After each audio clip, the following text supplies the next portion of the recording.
Next on Worcester News Tonight, keep the shovels ready. Another round of plowable snow is headed our way.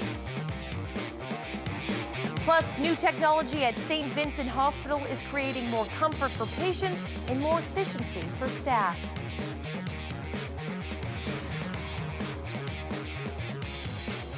But first, we begin tonight with developing news out of Paxton. Good evening and thank you for joining us. I'm Anna Botari. One person is dead and another is hospitalized after a serious crash involving a garbage truck. Police are investigating what led up to the incident. A garbage truck and a car collided earlier tonight on Route 56. The road remains closed from Route 122 in Paxton up to Marshall Street in Leicester. There aren't a lot of details at this hour, but police do confirm one person is dead. The driver of the garbage truck was hospitalized with non-life-threatening injuries.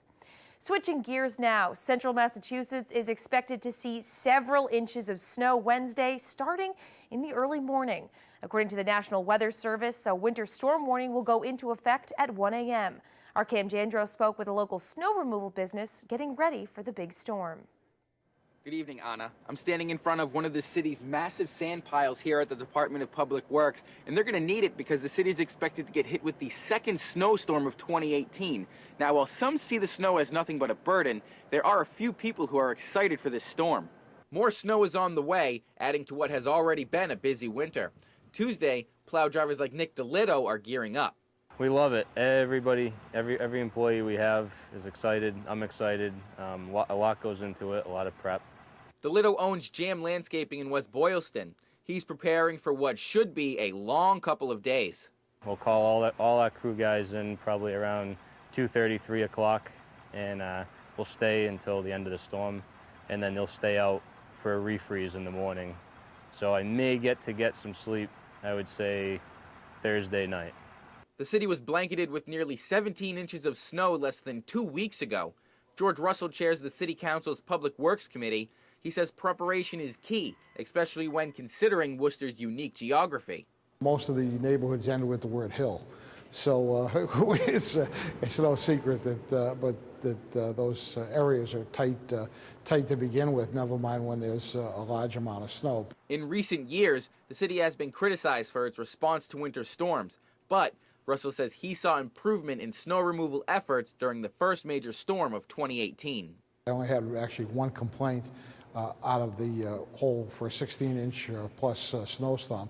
I think the city DPW crews did a pretty good job, if you use my telephone as a good barometer, which it usually is. Now, the snow is expected to start falling within the next few hours. The city of Worcester put their winter parking ban in effect at 8 p.m. tonight, and they're urging residents to keep roadways clear so the pieces of equipment can go through, prep the streets, and when the time comes, remove any snow. Reporting in Worcester, I'm Cam Jandro. Worcester News Tonight. Thanks, Cam. Worcester is also one of several area school districts who have already canceled school for Wednesday. Meanwhile, smaller communities across the region are preparing, and this latest storm is expected to tax their snow removal budgets. Our Rosalind Flaherty has more on snow preps across the county. The salt shed is full and plows are being mounted on trucks. The Sutton Highway Department is gearing up for plowable snow Wednesday morning. As soon as it starts snowing, we'll treat them and try to get some salt into the road so that it doesn't pack as much. Highway Superintendent Matt Stencil says they will have 20 pieces of equipment treating 95 miles of roadway in town. He says workers will be out anywhere from 15 to 20 hours. Depends on the starting and ending time, and if the sun comes up afterwards, that helps. Meanwhile, Jed's hardware store in Holden is busy selling shovels and ice melt. We do try to stock up before the season starts. We have been keeping up. We keep pallets on hand for these type of events. They say although the snow can be hectic, it helps their business. It's huge for us during the wintertime season. Other than that, it's really just wood pellets and odd jobs around the house. Back in Sutton, Stencil says they expect to use about 70 of their 350 tons of salt to treat roads. His advice is to not go out unless you have to and let them do their job. We have to do a lot of backing up, and it's hard to see out of some of the trucks with sanders. Rosalind Flaherty, Worcester News Tonight. The Rhode Island Senate easily passing legislation for a new Sox Stadium Tuesday night.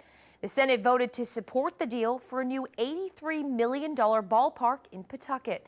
In a statement, the Paw Sox saying in part, "We appreciate the resounding vote tonight in favor of this enabling legislation." To steal a phrase from a famous and successful New England football coach, the Senate did their job, and we thank them for it. The bill will now be sent to the House for a vote. Have you ever wished you didn't have to go to City Hall or you just couldn't make it?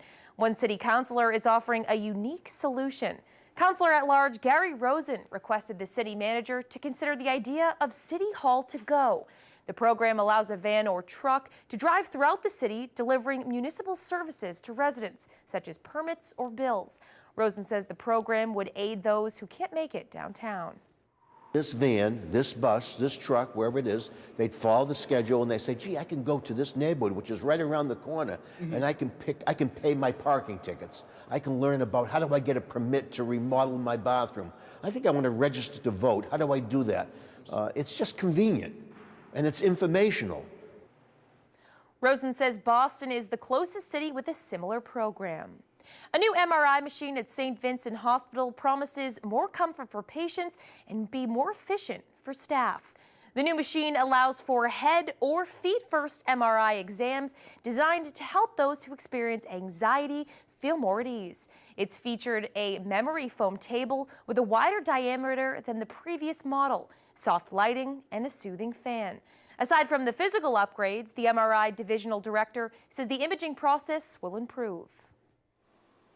Have some technical fixes in the way that we scan patients such that those movements and those motions are sort of erased.